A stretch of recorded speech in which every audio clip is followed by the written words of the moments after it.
Hey. Happy Saturday night. I just finished up my one-woman stage play at Fonseca Theater in Indianapolis, Indiana. And I realized with everything that I had going on this week that I actually, for the first time, forgot to post on Wednesday night. So this is me coming with another video for this week and getting back on track. I was like, I forgot to post.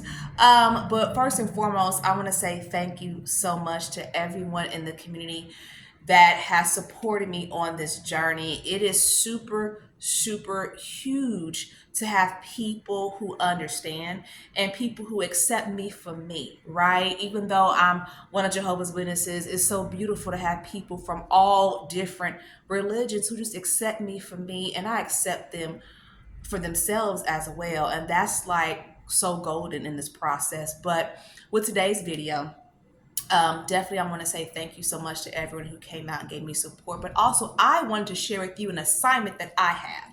This is a part of my healing process, me doing all the work it takes to heal, because when you have religious trauma, it's very complex. I like to follow religious trauma therapist Connie Baker. She's actually the author of a book called Traumatized by Religion. And it's interesting. I have read this book like out in public and it just started a whole room of conversation just because people saw the book that I was reading. But I do like Connie Baker a lot because the way she has written her book is easy to do what I call translate, right?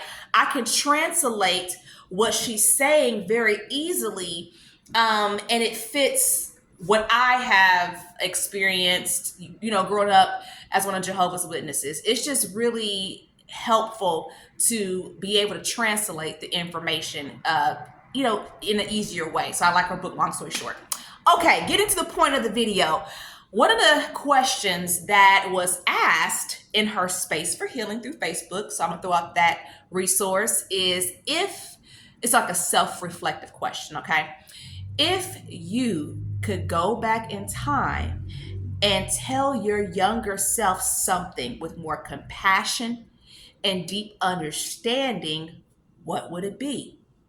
And I think I would tell myself that it's not you. None of this is your fault.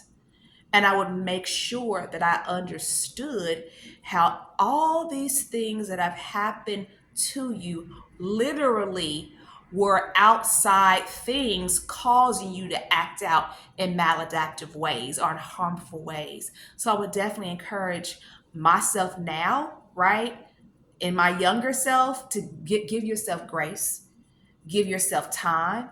I would explain just how painful the healing process is because it is work and it hurts to heal and to heal emotionally and to pull up all these things out of you and have to process them. But I would definitely make sure that it was understood that this is not your fault and you did the best you knew how to do. So forgive yourself and give yourself a whole lot of grace. That is so super important. And I will say one thing. I remember, and this is why it's so important for people to understand how difficult it is to heal from religious trauma, especially when you're a survivor of domestic violence. Factually, your journey is a whole lot harder. Because sometimes you have people in your religious community that say that one golden nugget, but they don't understand they got to stick around. Because I remember there was a sister who was one of Jehovah's Witnesses who said that to me years ago. She said, it's not you, it's them. And she was talking about the elders. It's not you, it's them. But you can't say stuff like that and then turn around and I see you're liking my ex's pictures on Facebook. That's not like helping me to heal. Because you're like, wait a minute, are you really genuine about helping me? And not to make anybody feel bad, but those things, matter in the process. You need support. So it's about really being there for someone long term. And it takes time and patience and training and understanding to really be there to support individual who's gone through religious trauma. Patience. You have to be patient with people. You have to give them support. They're gonna have their moments when they're just talking crazy. They just, are, quote unquote crazy, because I don't like the word crazy so much, but wild talk, if you want to bring it to a biblical reference. There's gonna be those times where people are just saying things that just, you're like, what in the world? People have to get it out, right? Normalize, validate, and support. But if I could go back and say something to my younger self, it would definitely be, this is none of your fault. It is not you. It is definitely them. The things that have happened in your life, you did the best you knew how to do.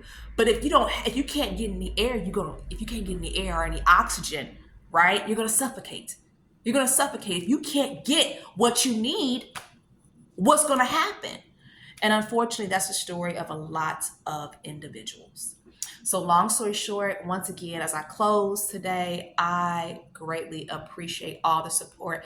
I can't say thank you enough to the community for coming out and supporting me. Everyone from Dr. Winterborn and his church community, to Indianapolis Recorder, to Scoop Magazine, to TMG Enterprises, to people who came out. One of my YouTubers came tonight, right? I was like, what? What? And she told me she was coming months ago. She's like, I'm coming to your play. I was like, okay, great. Make sure I know who you are. And when she walked up to me and told me who she was, I just embraced her. It meant a lot to me. Y'all know I love to talk. I'm 6 minutes into this video. But I have had an individual come down from Michigan City. That's almost 3 hours away. The YouTuber I'm talking about, that's Dayton, Ohio. That's like 2 hours away. Marion, Indiana. People have traveled. And even when I did my event at Phoenix Cultural Theater, Chicago, someone came down from Chicago. One of the presenters, Liz, she's from Chicago. I had another individual from the Quaker community that came down from Richmond, Indiana. So I'm just grateful for all the support and the work that I'm doing. It really is work, and I'm trying to do a really good job. I take it seriously, and I just can't say thank you enough to all the support that I've gotten on this journey. All right, I'm gonna close out. Y'all know I love to talk. See you Sunday with another video, and I appreciate you all.